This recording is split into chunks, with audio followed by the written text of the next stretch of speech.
Queridos irmãos, que a graça e a paz de nosso Senhor Jesus Cristo esteja com todos. Amém? Vamos orar mais uma vez ao Senhor Deus nesse momento de muitas turbulências, e nada melhor do que esses hinos, do cantor cristão, com letras tão profundas, com letras que expressam o sentimento, a realidade da vida ou do momento que estavam vivendo esses servos de Deus, quando eles, assim, iluminados por Deus, veio às suas mentes estas letras, tão profundas do cantor cristão, para assim fazer com que a sua igreja hoje, até a volta de Jesus, estivesse assim louvando ao Senhor com esses hinos que são verdadeiros testemunhos, Esse primeiro hino que o irmão Samuel cantou, Castelo Forte, o hino 323 do cantor cristão. Estava lendo hoje pela manhã o Salmo 46 e vi que esse hino foi feito por Lutero, quando estava ali preso, e ele estava meditando, segundo um pouco da história do hino, nesse Salmo 46.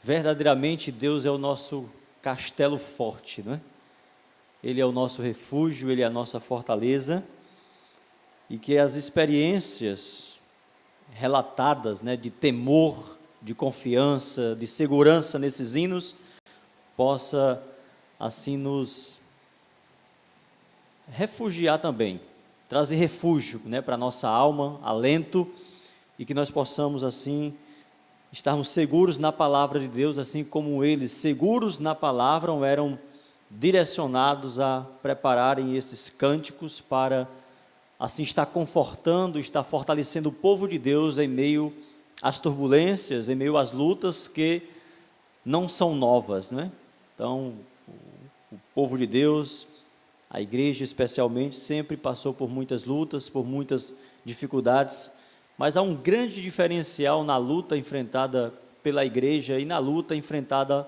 pelo mundo. Por isso que eu digo que a igreja ela sofre mais. Aquele que sabe da verdade, aquele que conhece o caminho, ele sofre muito mais, muito mais mesmo, porque você sabe da realidade.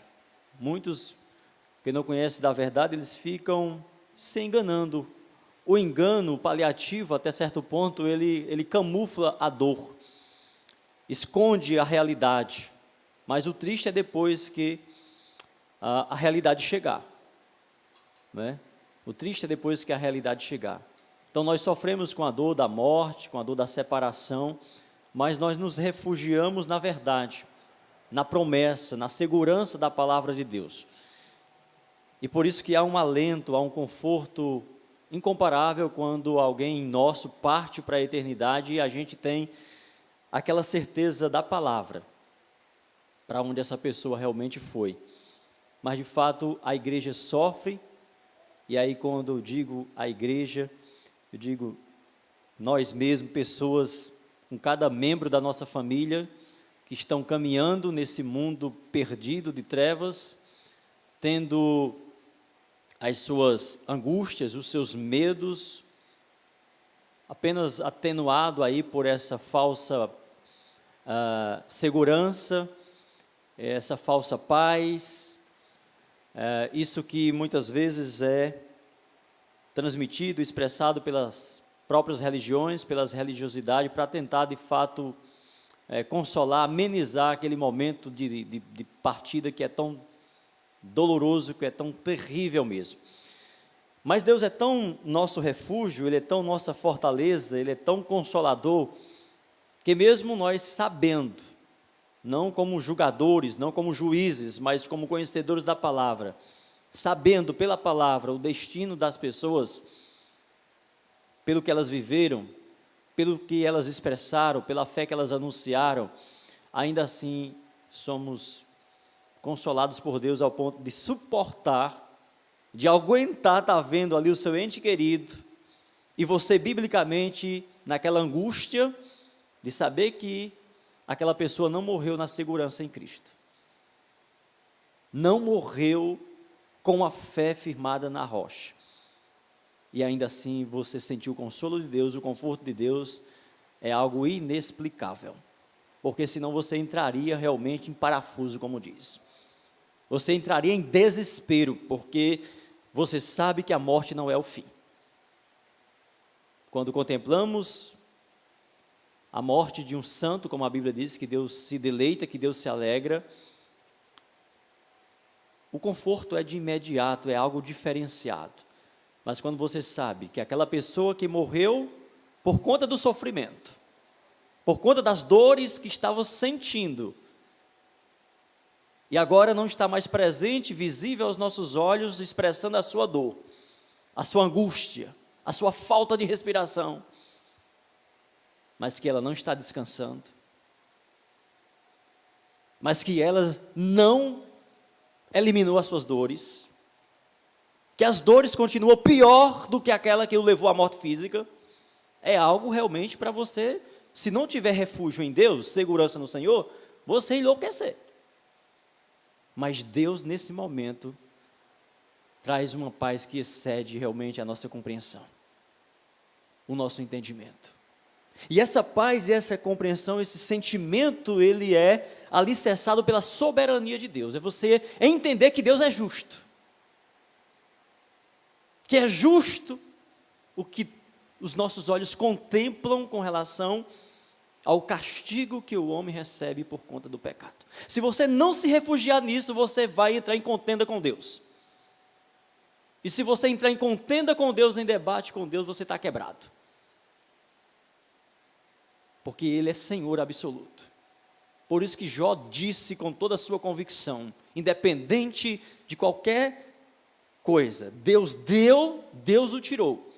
Bendito seja o nome do Senhor. Ou nós nos posicionamos assim, ou é difícil a caminhada se tornará mais dolorosa, mais terrível, e alguns talvez não a aguentarão. Porque nós estamos vivendo e viveremos tempos de guerra, tempos de conflito, porque estamos chegando ao fim. Estamos chegando ao fim, nós percebemos isso, irmãos. Nós sentimos isso, Deus está sinalizando isso constantemente. Nós oramos 1 dia, 2 dias por uma pessoa que está aparentemente saudável, bem. 2 dias depois ela morre. Isso está acontecendo em todos os momentos. Se isso fosse um sinal somente para o mundo, os crentes eram preservados. Como as pragas que Deus mandou do Egito, que era sinal para Faraó, que era sinal para o mundo, e por isso os servos de Deus não eram atingidos. Mas quando a igreja é atingida, é sinal para a igreja. E às vezes ficamos lançando no mundo. É claro que nós já sabemos pelas Escrituras que o mundo é cruel mesmo, que o mundo está destituído da glória de Deus e receberá o castigo devido. Mas não sai da minha cabeça que Deus está tratando com a igreja, porque é o tempo do fim. Deus está para exercer o seu juízo final. Deus está para exercer, para derramar a sua fúria. As taças estão transbordando.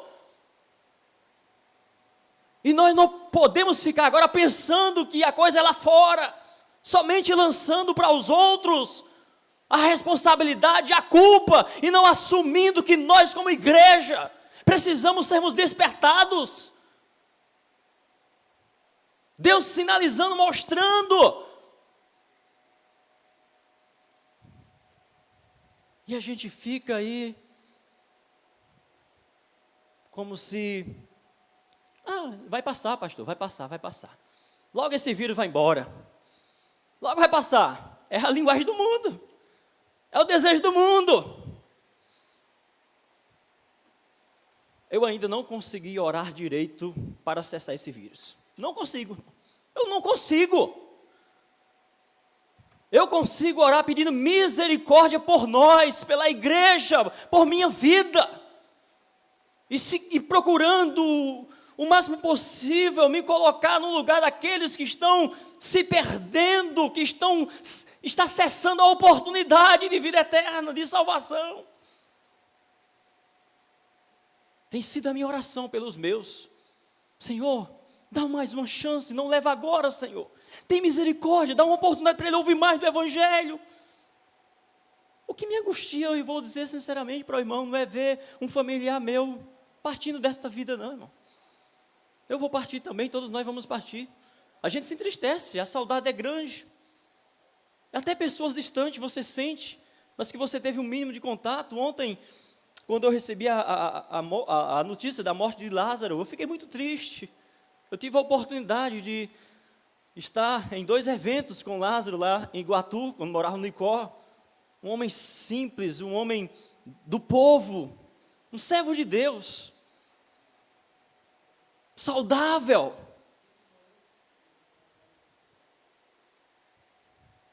Você recebe aquela notícia assim, puxa, então se não fosse o vírus, realmente ele não teria morrido.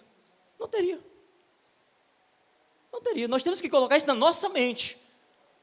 Há um embaraço aí, uma linguagem política, uma confusão. Não podemos negar isso. Mas nós sabemos muito bem que há vidas que, se não fosse a vinda do vírus, ela estaria viva. A nossa irmã Elma estaria viva, se não fosse o vírus. Aí alguém pode dizer, pastor, quer dizer que foi por causa do vírus, sim. Por causa do vírus, e eu aponto não para a questão do vírus em si, mas para o tempo, para o sinal que Deus está dando e a gente não está percebendo.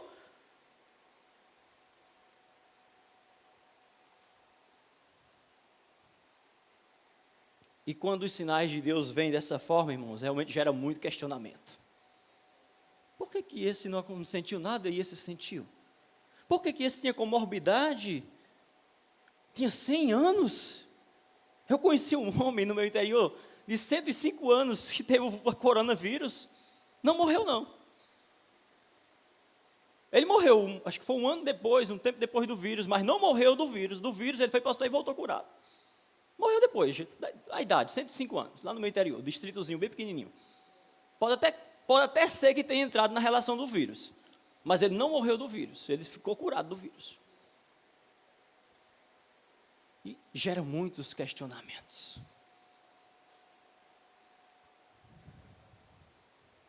Se esse vírus fosse um sinal somente para o mundo estava perplexo com a notícia de que não morreu ninguém entre os crentes. O que houve? Nenhum pastor morreu. Nenhum crente da minha igreja morreu. Não é a verdade. Acho que praticamente todas as igrejas choraram nesse período. Pode procurar. Nossa denominação batista morreram pastores, missionários, pessoas novas. Todas as igrejas que eu tenho visto, o sinal tem alcançado, o sinal tem atingido, o luto tem batido na porta das igrejas. As igrejas estão sofrendo com essa situação. Vamos orar. Senhor Deus, nosso querido Pai, em nome de Jesus, agradecemos por Tua misericórdia, Senhor, por Tua compaixão.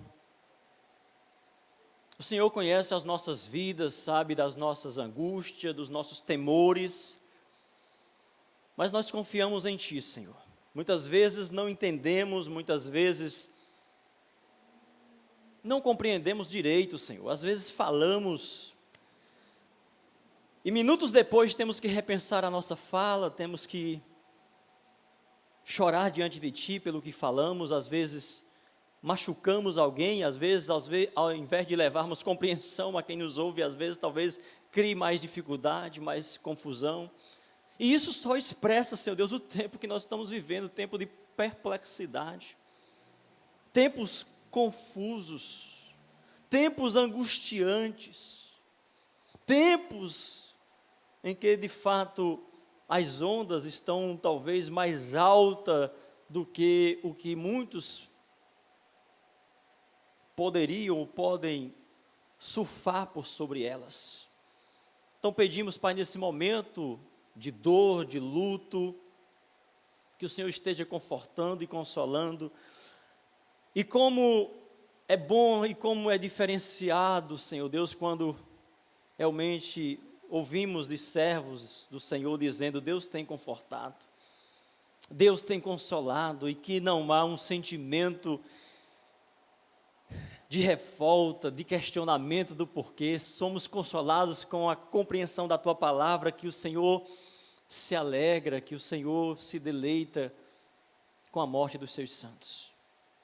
Mas, meu Deus, quanto desespero, quanta angústia podemos saber, podemos ouvir que está acontecendo agora nesse momento, Senhor, para aqueles que não Te conhecem, Senhor. Por esses nós devemos chorar muito mais e nos angustiar. Mas também não podemos ficar paralisados, Senhor Deus, porque temos que dar continuidade à missão. Temos que dar continuidade a Teu projeto, até que o Senhor assim feche por definitivo este livro, esta palavra que está na nossa boca para transmitir enquanto aqui estivermos. Abençoa a Tua igreja, abençoa o Teu povo, nos desperta, Senhor, que se for da Tua vontade sairmos dessa crise, sairmos deste meio, desse vendaval, Deus, que nós possamos aprender a lição de estarmos mais preparados para enfrentar as outras turbulências, as outras ondas que nós sabemos que virá, porque está profetizado. Até o fim haverá desolação, haverá coisas que deixarão a humanidade perplexa, angustiada. E eu lamento, Senhor Deus, por pessoas que conhecemos que estão depressivas, estão angustiadas, mas quando a gente vai perceber a razão da angústia, da depressão, é tão lamentável, porque está mais ali palpável, visível, o desejo, a vontade de sair, de andar, de curtir. Ó Deus amado, dá-nos a capacidade de enfrentarmos os paredões, como as muralhas gigantes que nos cercam, como Lutero enfrentou ali, Senhor, e ao invés de reclamar na prisão, ao invés de murmurar pela situação, ele estava compondo esses hinos belíssimos que cantamos hoje, como Castelo Forte ao nosso Deus. O forte não era aquelas muralhas da prisão que o cercavam, o forte era o Senhor, que o cercava por trás e por diante.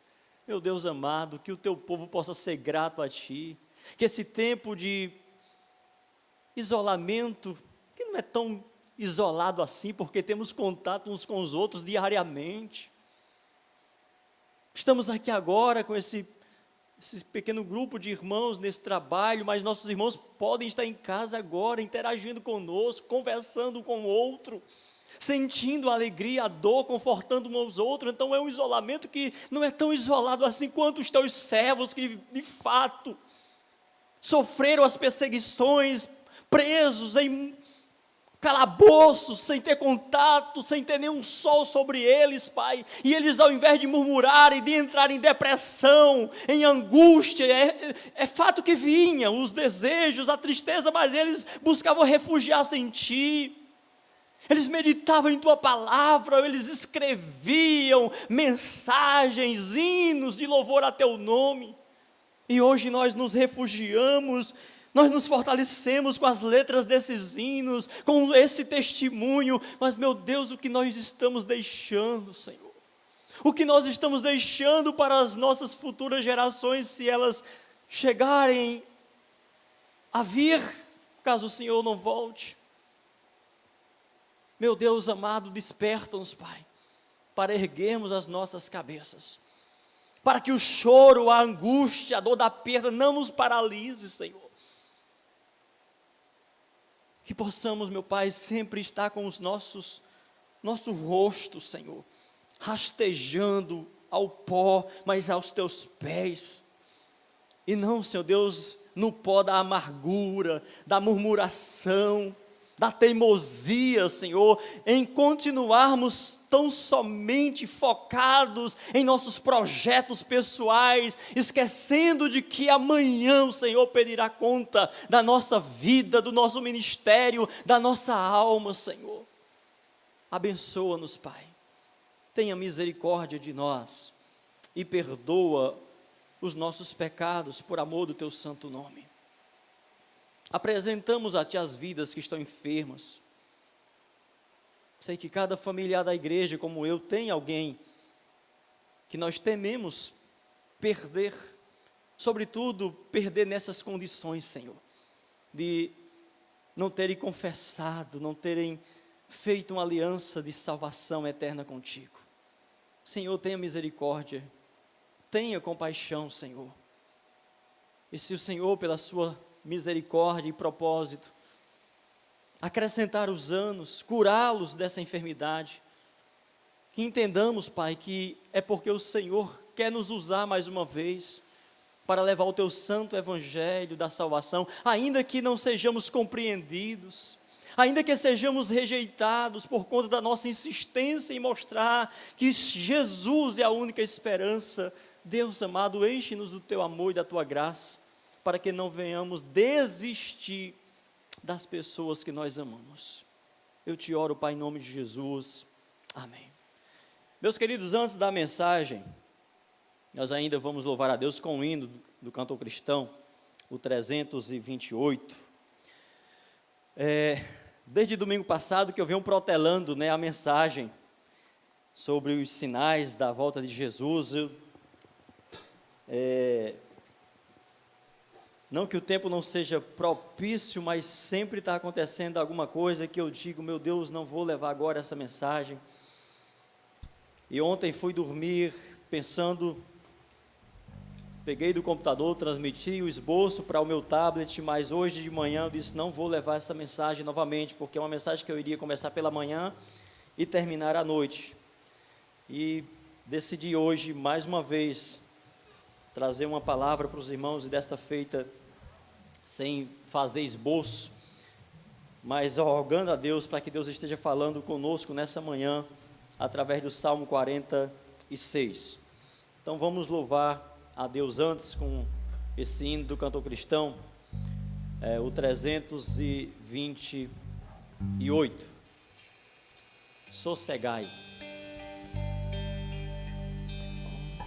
Ó Mestre, o mar se revolta, as ondas nos dão pavor, o céu se reveste de trevas, não temos um Salvador. Não se te dá que morramos, podes assim dormir. Ó meu mestre, não deixa eu submergir. As ondas atendem ao meu mandado. Sossegai. Seja o entrar pelado mar, a ira dos homens, o gênio do mal, tais águas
atendem ao meu mandar.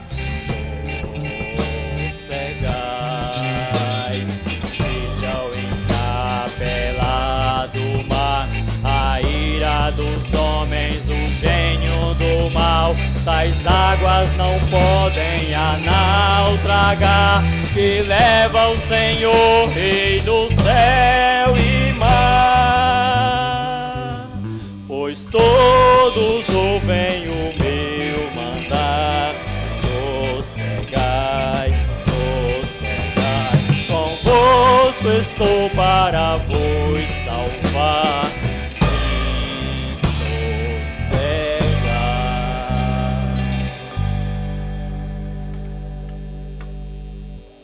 Tais águas não podem naufragar o barco que Deus, que Jesus está presente.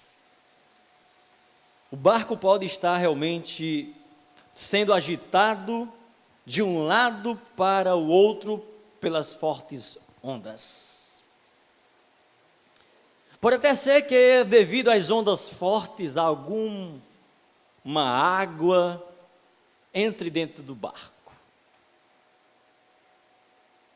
E aí cabe aos que estão dentro do barco ter a diligência para não permitir que a água continue entrando. A água vai entrando e os que estão dentro do barco vai tirando a água para fora. Mas ele não vai afundar, porque Deus está neste barco. Neste barco que só se salvarão quem estiver dentro dele. Somente os que estavam dentro da arca se salvaram naquela ocasião em que a fúria de Deus veio sobre toda a raça humana, de modo que as comportas do céu se abriram, os abismos se romperam e as águas cobriram toda a face da terra. Antes de tudo aquilo, Deus deu o sinal, Deus deu tempo, Deus deu a mensagem, Deus deu a palavra do arrependimento. Deus disse onde estava a salvação, onde havia uma porta aberta. Mas os homens resistiram em entrar naquele barco, naquela porta aberta, a porta da salvação. E aquela arca, meus irmãos, sabemos que ela foi bem agitada. Sabemos que muitos que estiveram dentro daquela arca, em algum momento, temeram pelas suas próprias vidas. Pensaram que iam morrer. Temeram que aquele barco pudesse afundar.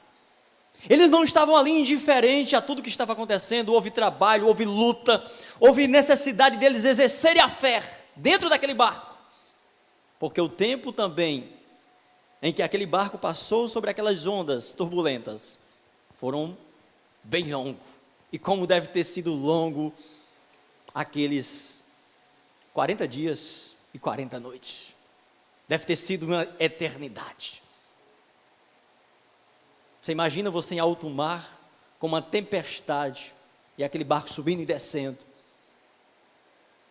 com um grito de animais para um lado, gemido de animais para outro, animais dando à luz. Não há momento algum em nossas vidas que a fé não seja necessário ser exercida. E é claro que essa fé, ela só tem sentido, ela só tem resposta, se Deus estiver junto. Se Deus estiver dentro do barco. Muitos procuraram certamente exercer a sua fé fora do barco, enquanto eram submergidos pelas águas do dilúvio. Mas os ouvidos de Deus estavam fechados para os que estavam fora, naquela ocasião de juízo. Assim como pela ocasião do juízo, os ouvidos de Deus estarão selados para os que estiverem perecendo por conta de terem desperdiçado o tempo da oportunidade. Mas Deus é o nosso refúgio e fortaleza, socorro bem presente na angústia. O texto sagrado fala de angústia. angústia que sentirão os filhos de Deus, angústia, medo, temor que sentirão aqueles que confiam em Deus, que estão neste mundo, que estão nas lutas e turbulência deste barco que tem um destino certo: chegar ao monte de Deus, ao monte santo, ao monte celestial. E até a sua chegada a este monte haverá muitas turbulências, haverá muitas lutas, muitos conflitos, e é possível que muitos desistam, muitos entrem em perplexidade, muitos entrem em desespero, e talvez pense ser mais seguro estar fora do barco. Talvez pense ser mais seguro, mais confortante, atenuar essa angústia, essas dores com os paliativos que o mundo oferece, com o falso bálsamo do mundo, porque existe sim um falso bálsamo no mundo. Porque Jesus Cristo disse muito claramente para os seus apóstolos, em João capítulo 14, eu deixo-vos a paz, a minha paz vos dou, não vos-la dou como o mundo a dar. O mundo tem uma paz, o mundo tem um refúgio, o mundo apresenta um socorro para os que estão aflitos também. Mas que é apenas algo superficial, algo que aparentemente parece ser a melhor solução, algo que aparentemente parece trazer mais segurança, porque é embasado em critérios técnicos, científicos, é mais seguro. Eu sou teimoso em tocar nessas questões, né? Sou teimoso demais, mas é porque me angustia demais. Me angustia demais onde está a confiança do povo, sabe, meus irmãos? Onde está a esperança da humanidade? Sua esperança está no banco de areia.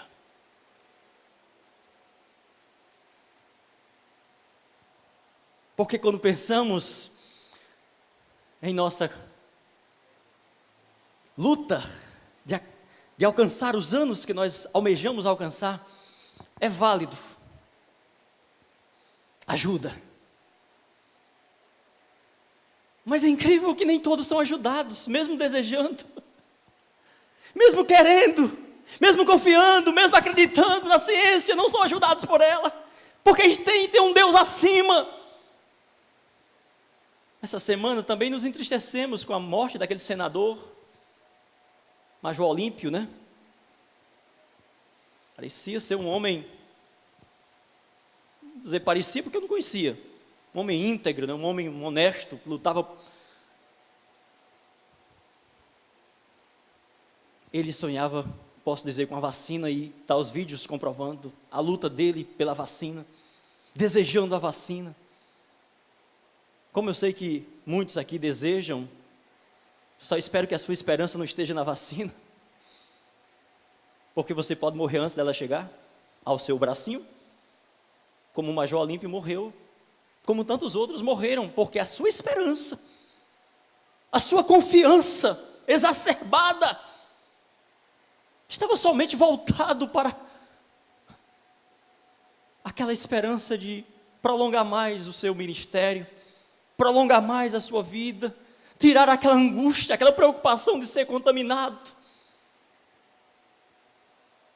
É nesse sentido, irmãos, que eu falo, não é sendo contra, eu não sou do contra, eu não sou do contra dessas questões, mas me angustia muito também ver a igreja desesperada com essa esperança, sabe?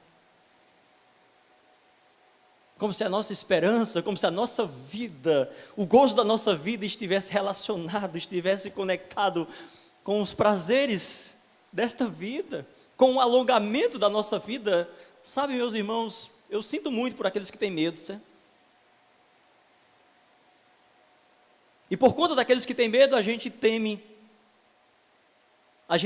ser um transmissor. E creio que aqueles que alimentam-se desse medo, devem se alimentar antes da esperança em Jesus Cristo. Deus é socorro bem presente na hora da angústia. Ele é socorro bem presente em qualquer hora.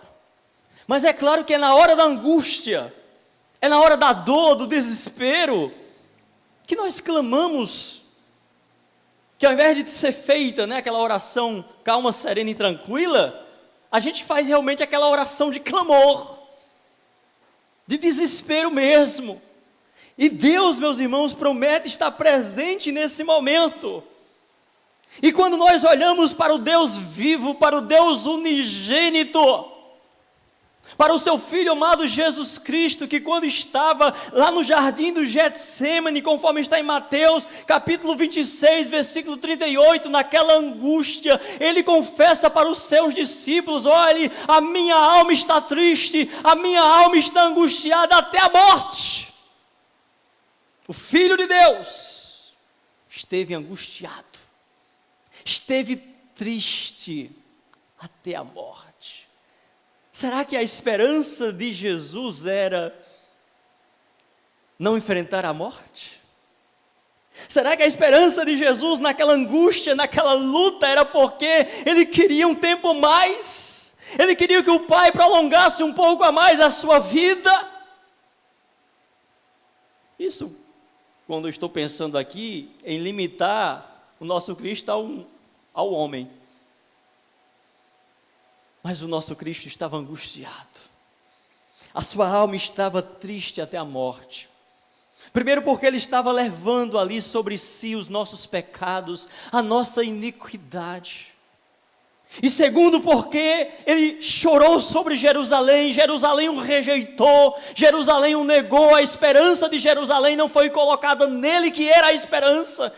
Como diz o texto sagrado, que Jerusalém, Israel, não percebeu a visitação de Deus e rejeitou o seu Messias, rejeitou a sua única saída, a sua única esperança. Isso angustiou a alma de Jesus.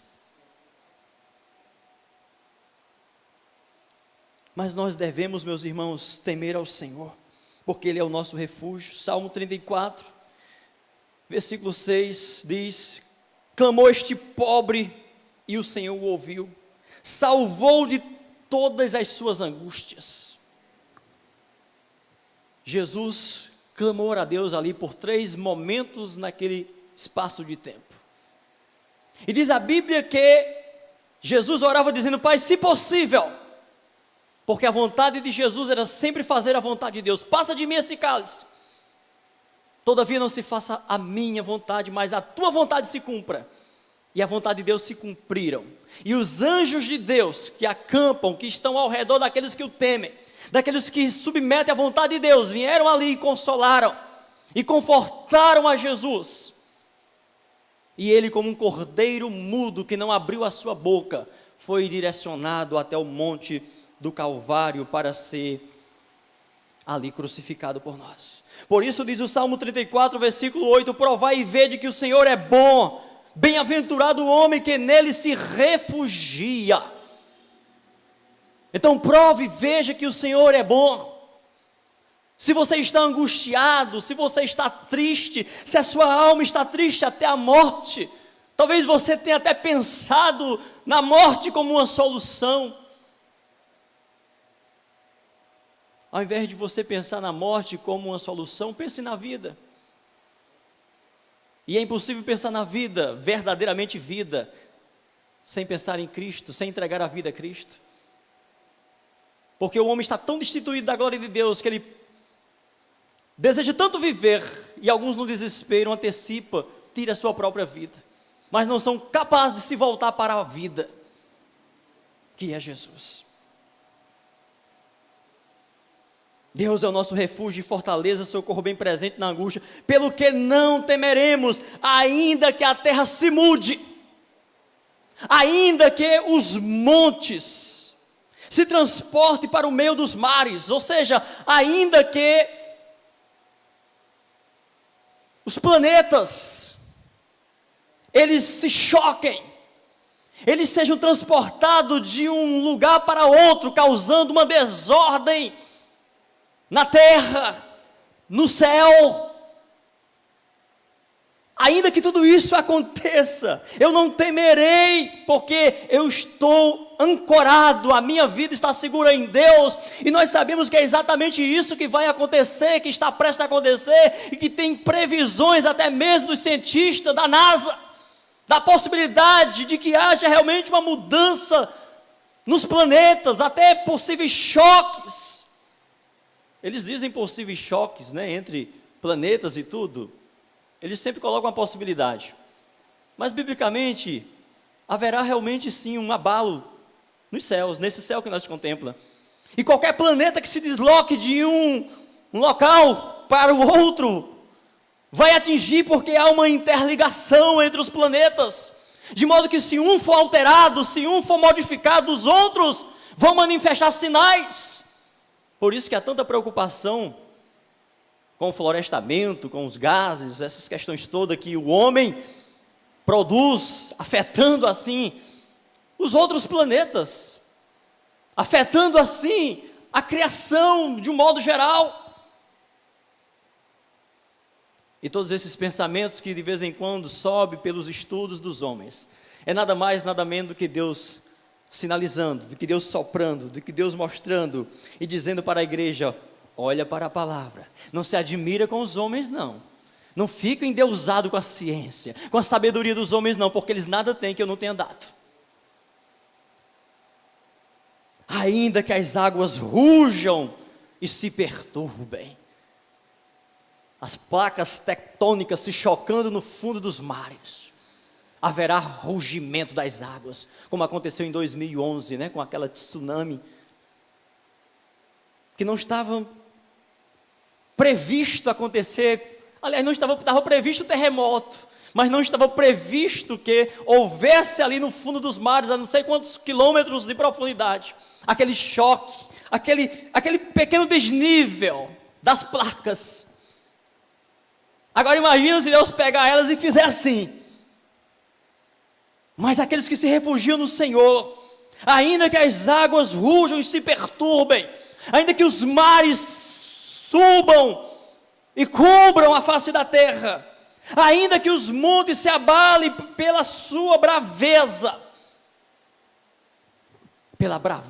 pela força de Deus, vem o refúgio, vem a segurança e o conforto naqueles que se refugiam em Deus. Olha o 4.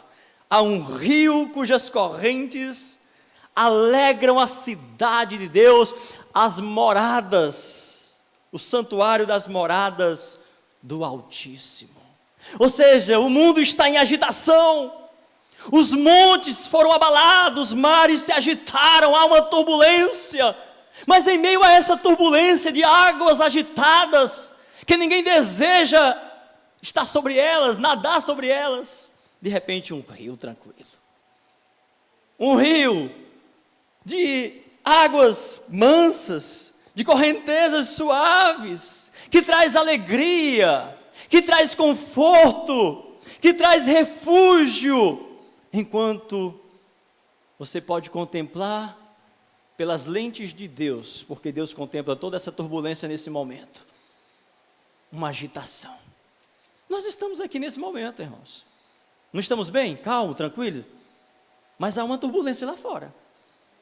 Você consegue imaginar o que está acontecendo nos hospitais nesse momento? A guerra que está lá dentro, a batalha, o nervosismo, o desespero, faz isso, faz aquilo, o que nós podemos fazer? Não coloca isso aqui, não vamos escolher esse.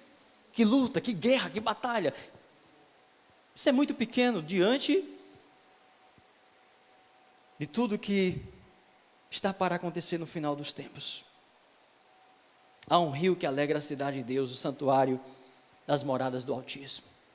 E quando nós pensamos em rio, quando nós pensamos em água, quando nós pensamos nas nascentes desses rios, de onde eles nascem, quando a gente pensa nos rios do Oriente Médio,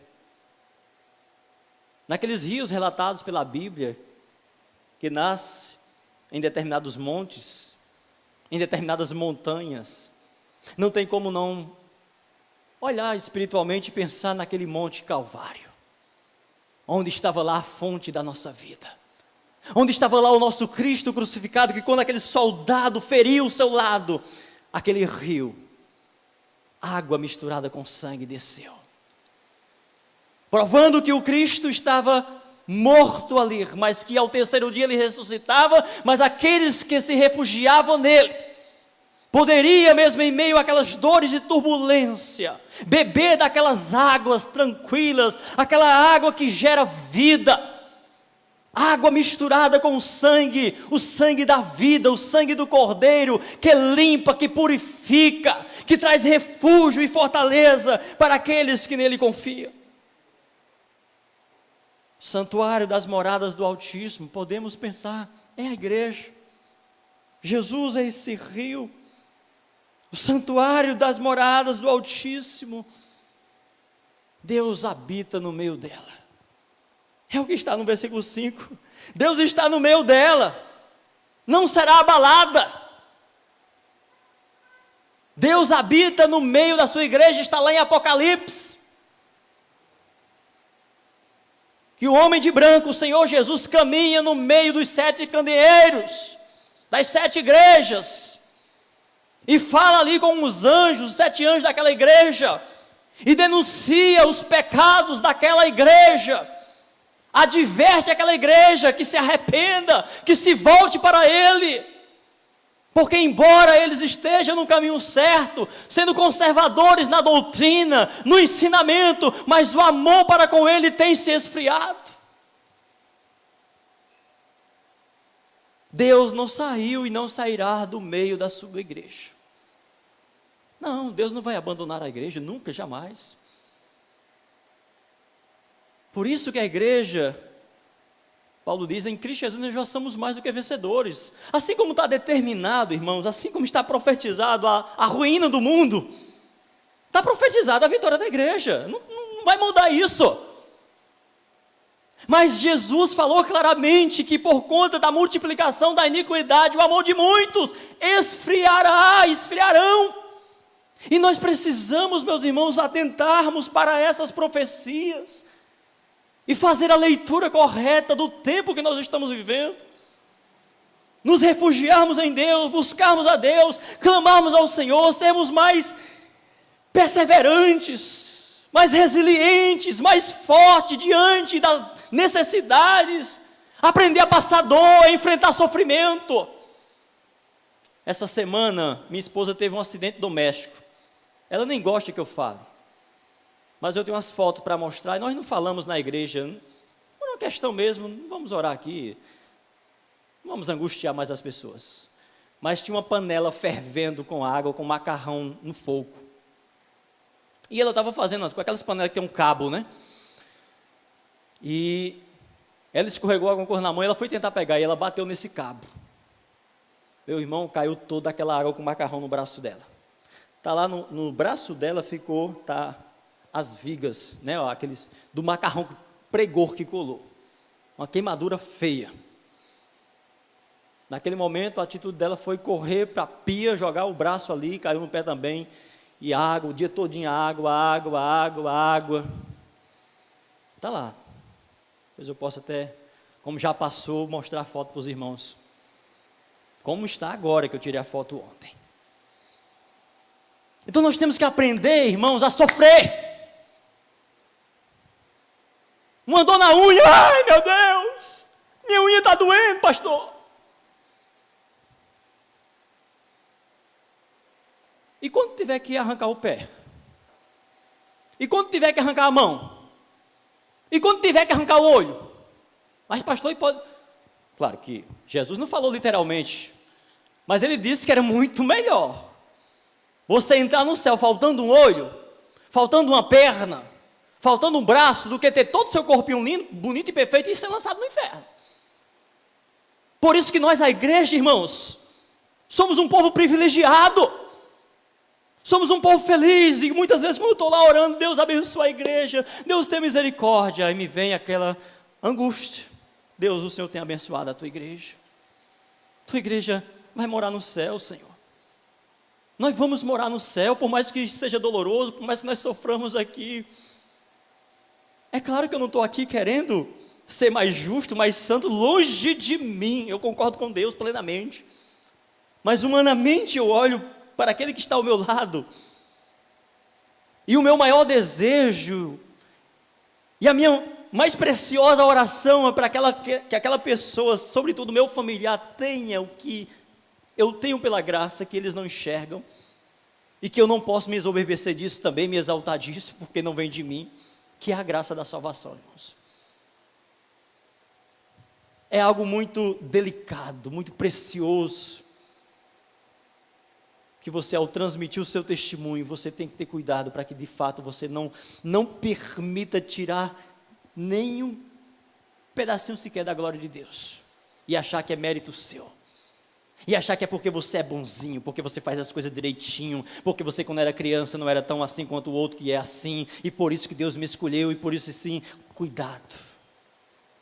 Muitas vezes nós criamos uma soberba depois de filhos de Deus, criamos uma arrogância, achando que somos merecedores, e ficamos como severos juízes.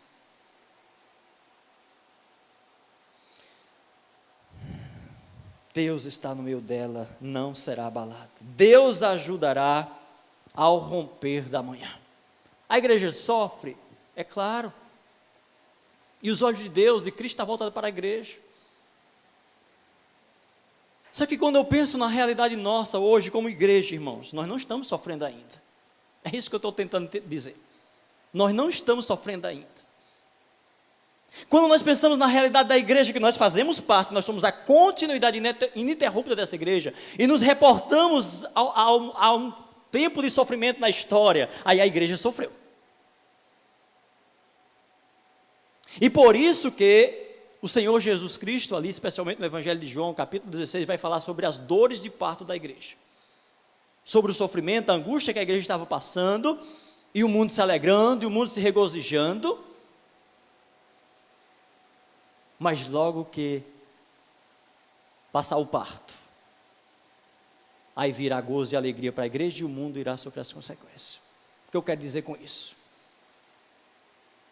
É que Deus está sinalizando para a igreja, o mundo está sofrendo muito com isso que está acontecendo. A igreja se refugia na alegria, na certeza da vida eterna, mas haverá ainda até o fim, vai inverter. Deus está sinalizando para a igreja. Deus não está nesse momento, digamos, não está castigando realmente a igreja, está sinalizando para a igreja. E claro que Deus não castiga a igreja, talvez a expressão não foi boa, castigar, é uma perseguição que Deus permite à igreja para que se cumpra as profecias. E aí a igreja vai sofrer. E é o que nós não queremos. É o que a igreja do século 21 não espera, não quer, como se ela disse assim, olha, não, todo sofrimento já aconteceu, pastor. A igreja já sofreu o suficiente. Nós vamos ser arrebatados logo. É o nosso desejo. É o nosso desejo. Mas Deus não está pronto a mudar as profecias por conta dos meus desejos. E não mudará. Então não gere uma grande expectativa de que não vai vir uma tribulação forte, e de repente você ficar nessa ilusão, porque o mundo vai regozijar, já regozijou muitas vezes, em detrimento do que a igreja passou, mas é possível que ainda venha um regozijo muito grande para o mundo, aquele regozijo falso, claro, aquela alegria falsa, aquele bem-estar falso, produzido, promovido, pelo que os homens estão lutando até hoje para promover, através da ciência, através da cura de muitas doenças, que a luta do homem é realmente descobrir medicamentos e imunizantes para que torne o homem imune às doenças, significando com isso eliminar o pecado, porque nós sabemos que o resultado das doenças da morte é o pecado, mas nós sabemos que isso é uma luta, que eles vão chegar realmente ao topo, porque Deus vai permitir, e eles vão se regozijar muito, nessas descobertas, nessa situação. E talvez a igreja seja nesse tempo muito perseguida, muito colocada de lado, exatamente por conta de sermão, de ensinamento como esse aqui, do qual digo, não coloque sua esperança na ciência, nos medicamentos, na vacina, porque não vou ser compreendido talvez por muitos na igreja, vai achar que eu sou negacionista, que eu estou negando que a ciência seja a solução, que a ciência seja realmente o grande presente de Deus para o momento, para resolver essa. E eu não sou negacionista nem da situação que nós estamos vivendo, da questão do vírus, muito menos negacionista da ciência, em procurar, em trazer realmente a esperança para a cura, para amenizar as dores, o sofrimento. E sinceramente, irmãos, eu espero muito isso. Eu espero exatamente para eu ver a reação, para eu ver o que vai acontecer. Eu estou desejando demais, embora fique meio confuso de como pedir isso a Deus. Mas eu quero ver o Brasil, o mundo livre desse vírus. E eu espero de coração ver uma igreja viva, uma igreja amando se congregar, uma igreja amando evangelizar, uma igreja amando discipular. É a minha esperança. Qual o primeiro programa da igreja, pastor? É um retiro, é um passeio para a gente se divertir, para a gente sair do confinamento. Há muitos que planejam exatamente isso. Não vamos esperar esse dia para acontecer o que a igreja tem que fazer, irmãos. A igreja vai fazer quando isso passar, resultado do que ela está fazendo agora. Como está a sua vida? Em meio a essa turbulência, quais pecados antes estão sendo cometidos agora? Quais vícios praticados antes da pandemia estão sendo alimentados agora na sua casa?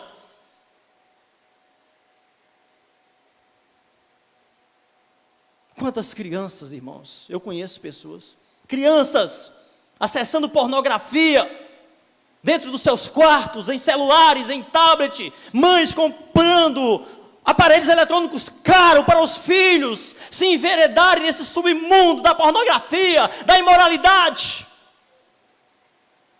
Crianças tendo suas mentes destruídas, e os pais querendo ali se enganar, se negar, achando que estão fazendo um bem tremendo, mantendo o menino isolado lá no quarto, com aquele celular aberto ao mundo, e suas mentes sendo ali consumidas. As crianças tristes, crianças envergonhadas que não olham no olho dos adultos, que não consegue, que olha para uma mulher e vê só impureza, que olha para um homem e vê só impureza, exatamente porque suas mentes estão contaminadas pela maldita pornografia que tem arruinado lares, vidas. Ou seja, ao invés de buscarem refugiar-se em Deus nesse tempo, estão se refugiando nesse submundo dos prazeres que mais do que em qualquer outra época está mais acessível. No meu tempo, para acessar uma pornografia, você precisava envergonhadamente correr a uma banca de revista e comprar uma daquelas revistas, ir numa locadora onde os vídeos eram colocados num lado à parte e as pessoas entravam envergonhadas, você percebia, olhando para um lado, para outro, sabe se não tinha alguém ali, amiga, vendo você comprando, alugando aquele vídeo para ver pornografia. Oh, maravilha, chegamos num tempo bom, ninguém precisa mais estar agora com esse problema, porque ninguém sabe que eu estou vendo pornografia. Eu posso ver pornografia agora dentro do meu quarto, ainda que não tenha como apagar nenhuma pista dela no seu celular, por mais que você delete, e ainda que fosse possível, não se deleta da sua mente, não se deleta da sua alma, não se deleta do olhar santo de Deus. Mas se você se refugiar em Deus, se o seu choro é resultado da luta, da batalha, do desejo de ser transformado, de ser mudado, saiba de uma coisa, o Salmo capítulo 30, versículo 5 diz que o choro pode durar uma noite, mas a alegria vem ao amanhecer. Se você se refugiar em Deus, se você buscar socorro em Deus, você pode sim, em meio a essa pandemia, sair desse quarto escuro de tristeza, de angústia, de depressão, de crise de ansiedade. Quantos diziam que não liam a Bíblia porque não tinha tempo suficiente? Vá ler a Bíblia, meu amado irmão, vá se refugiar na palavra. Dê um pouco de descanso aos seus olhos dessa tela. É verdade que esses dias A gente, por conta das notícias, tem que cansar bastante a vista para estar acompanhando ali, porque tem sido tão difícil, de repente, num piscar de olhos já tem uma notícia que requer de você atenção, que requer de você oração, e alguns menos atentos, às vezes não está atento, está postando coisa que não tem nada a ver com o que está acontecendo, colocando receita de bolo enquanto um está chorando. Às vezes nos precipitamos em divulgar alguma coisa que a gente não analisa direito, que a gente não lê direito, né? Essa semana mesmo eu me angustiei muito, porque eu compartilhei algo que eu não havia examinado direito. Eu fiquei angustiado e envergonhado. Eu chorei ali diante de Deus, mas houve 2 anjos de Deus que muito me ajudaram naquele momento. Ainda bem que o compartilhamento foi curto, e eu pude imediatamente ali mandar para aquele meu contato: olha, por favor, não divulgue esse vídeo, há distorções doutrinárias aí. Não seja divulgador dessas heresias, dessas mentiras. As nações se embravecem, os reinos se movem, ele levanta a sua voz e a terra se derrete. O Senhor dos exércitos está conosco, o Deus de Jacó é o nosso refúgio. Irmãos, o Deus de Jacó, o Senhor eterno, Ele está conosco. Nós temos, como diz Hebreus capítulo 4, versículo 5, nós temos um sacerdote que pode se compadecer das nossas fraquezas. Olha aí, Hebreus capítulo 4, versículo 15, pois temos um sumo sacerdote que pois não temos um sumo sacerdote que não possa compadecer-se das nossas fraquezas, porém um que, como nós, em tudo foi tentado, mas sem pecado. Então, Jesus é o nosso refúgio, a nossa fortaleza. Não é alguém diferente às nossas dores, não é alguém diferente às nossas tentações, às nossas lutas. É alguém, meus irmãos, que assim como nós experimentou na sua pele, na sua carne, a dor, a angústia, a tristeza e as necessidades inerentes a esta vida. E Deus fez isso em Cristo para provar o seu próprio amor para conosco. Conforme diz Romanos capítulo 5, versículo 8, mas Deus prova o seu próprio amor para conosco, que enviou o seu Filho amado Jesus para morrer por nós quando nós éramos inimigos de Deus, quando nós éramos contrários, quando nós não concordávamos com esta palavra. E Jesus, assim como nós, no tempo da sua carne, no tempo da sua luta humana aqui na terra, para cumprir a missão de buscar e salvar o que se havia perdido, Jesus orou como você, Jesus chorou como você, Jesus ofereceu a Deus sacrifício de louvor como você, como diz o capítulo 5 de Hebreus, versículo 7, o qual nos dias da sua carne, da sua natureza humana, tendo oferecido com grande clamor e lágrimas, orações, súplicas ao que podia livrar da morte, e tendo sido ouvido por causa da sua piedade.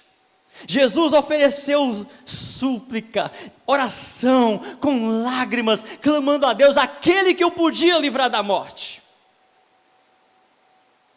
E Deus o atendeu, por conta da sua piedade. Mas a morte que Deus atendeu, para que Jesus no seu clamor livrasse, não foi necessariamente a sua física cavada lá na cruz, mas a sua, meu irmão, a minha vida, a vida eterna. Ele não morreu para nos salvar dessas lutas, Ele não morreu para nos salvar necessariamente dessas nossas necessidades, dessas nossas angústias inerentes a esta vida. Ele morreu para nos livrar da morte eterna, da condenação. É isso que nós precisamos entender, é nesse refugiar-se na esperança da vida eterna, que nós podemos dizer: Ele faz cessar as guerras até o fim da terra, Ele quebra o arco e corta a lança, queima os carros no fogo. Ou seja, as guerras, as turbulências, tudo isso vai chegar um momento em que Deus vai dizer: olha, pega tudo e joga no só abismo. Pega os carros poderosos, os aviões poderosos de guerra, os armamentos poderosos, Deus pega e quebra o arco, lança os carros no fogo e diz: aquietai-vos e sabei que eu sou Deus. O mundo está agitado e vai continuar agitado. E a igreja, a noiva do Cordeiro, deve continuar com seus olhos focados, fitos no autor e consumador da sua fé.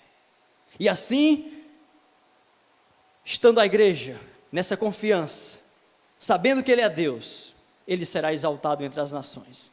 Ele será exaltado sobre a terra. O Senhor dos exércitos está conosco. Ele termina o versículo 11. O Deus de Jacó é o nosso refúgio, é a nossa fortaleza. Então que você, meu irmão, que a sua família, que nós nos refugiemos nessa fortaleza, chamada aqui de o Deus de Jacó. O Deus do Jacó que falhou. O Deus do Jacó que pecou. O Deus do Jacó que desobedeceu. O Deus do Jacó que arrependeu dos seus pecados. O Deus do Jacó que se prostrou aos seus pés. E que enquanto buscava levar vantagem na sua vida, ele só tropeçava na vida. Ele só sofria de angústia. Mas este Jacó, um dia se refugiou em Deus. Um dia ele se rendeu a esse Deus. E ele foi conduzido por esse Deus a cumprir os propósitos de Deus. Assim também nós possamos servir e nos refugiar no Deus de Jacó, o nosso Deus, o Deus de Abraão, de Isaac e de Jacó. Deus é nosso refúgio e fortaleza. Deus é o nosso socorro bem presente na hora da angústia. Se você está com alguma angústia nesse momento, se você está com um sufoco na sua alma, né? Porque a palavra angústia tem um sentido de sufocar ou de algo que está num lugar muito apertado, algo que está num lugar muito comprimido, muito estreito.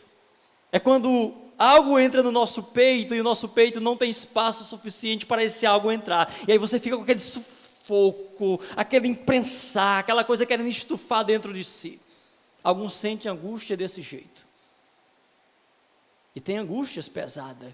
E você pensa até que o seu físico está doente.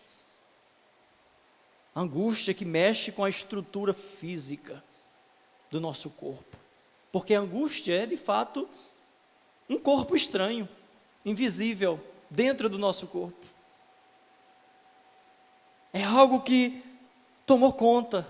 É algo que entrou para mexer o equilíbrio da nossa vida, para tirar a nossa alegria, o nosso sentido de viver. Mas Deus, Ele chega presente. E quando Ele assume o lugar dentro de nós, o que é que acontece? A angústia sai. A angústia sai.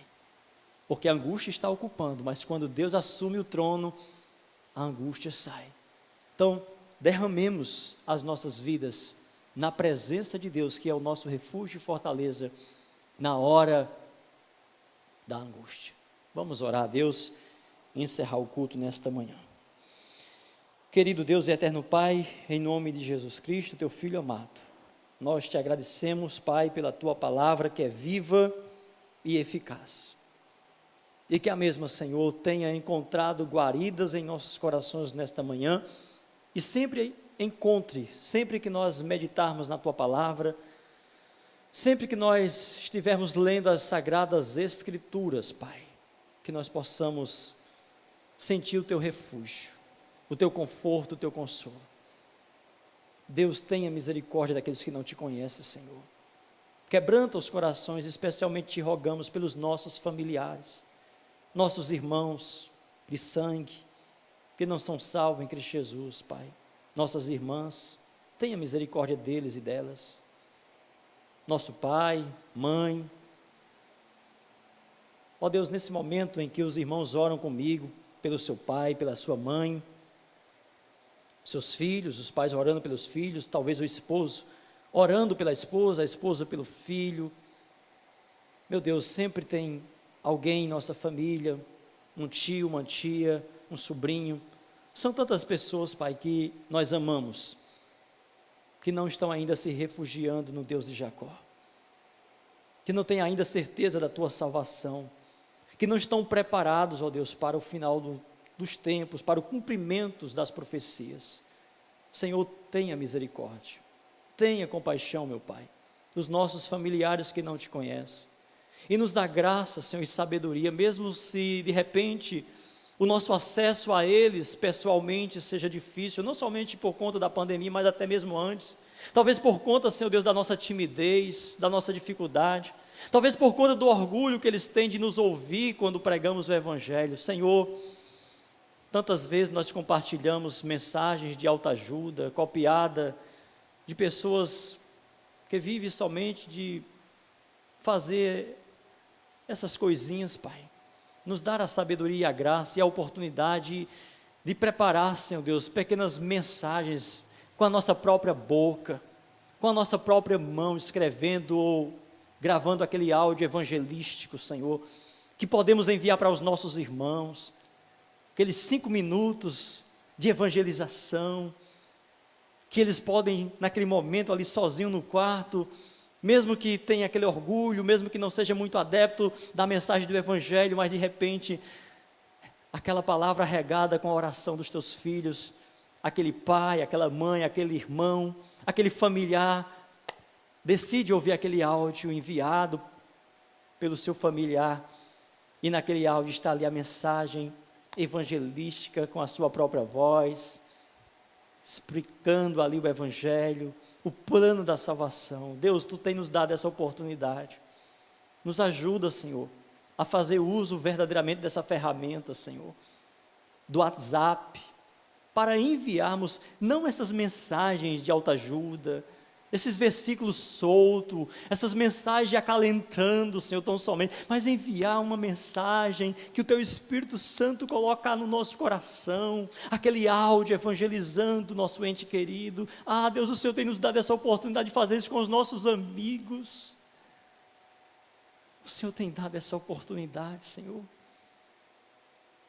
Antes, eu lembro quando o Senhor, há anos atrás, me deu a oportunidade de produzir aquela carta intitulada Carta da Salvação, em que eu coloquei dentro daquele envelope e entreguei a cada um dos meus irmãos, a meu pai, que já não está mais conosco, mostrando ali o plano de salvação, externando ali a minha paixão por eles, para que eles ouvissem o santo evangelho da salvação. Hoje, Pai, nós temos um recurso muito mais eficaz, que é o áudio, que é uma pequena mensagem embasada em textos bíblicos, que mostra a necessidade do homem se arrepender, do homem se converter, do homem receber o dom da vida eterna. Deus, desperta a cada um de nós, membros da Tua amada igreja, para que possamos fazer isso com os nossos familiares queridos, ó Pai, nesse tempo e em qualquer outro tempo, enviar para eles, não aquela mensagem, Senhor Deus, querendo dizer que está tudo bem, querendo simplesmente apaziguar essa situação, vai passar, não chore, mas que nós possamos enviar, principalmente, Senhor, a mensagem de salvação.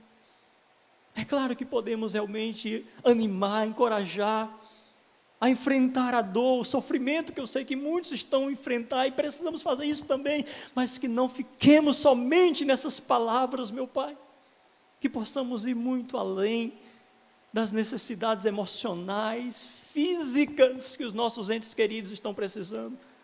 Que o Teu Espírito Santo nos ilumine, nos dê graça e nos capacite a alcançar a alma deles, Pai, com a mensagem que traz verdadeiro refúgio, que traz verdadeira fortaleza, que é a mensagem da salvação.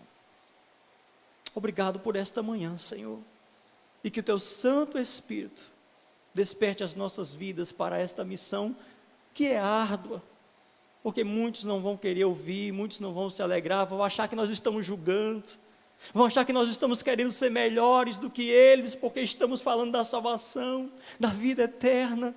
Realmente, Deus, quando pensamos por esse lado, a nossa missão ela é árdua, porque realmente podemos ser rejeitados, sermos mal compreendidos, mas, meu Deus, que o Senhor enche os nossos corações de amor, de graça, de misericórdia e compaixão, Senhor, porque só é possível fazer isso, Pai, se o Senhor nos encher de compaixão, de misericórdia, e não levarmos em conta a ignorância daquele que vai nos rebater, daquele que talvez vai se injuriar contra nós, que vai nos acusar. Deus, dá-nos graça para mantermos, meu Pai, a humildade e a dependência em teu Santo Espírito, que é quem faz a obra, que é quem convence o homem do pecado, da justiça e do juízo.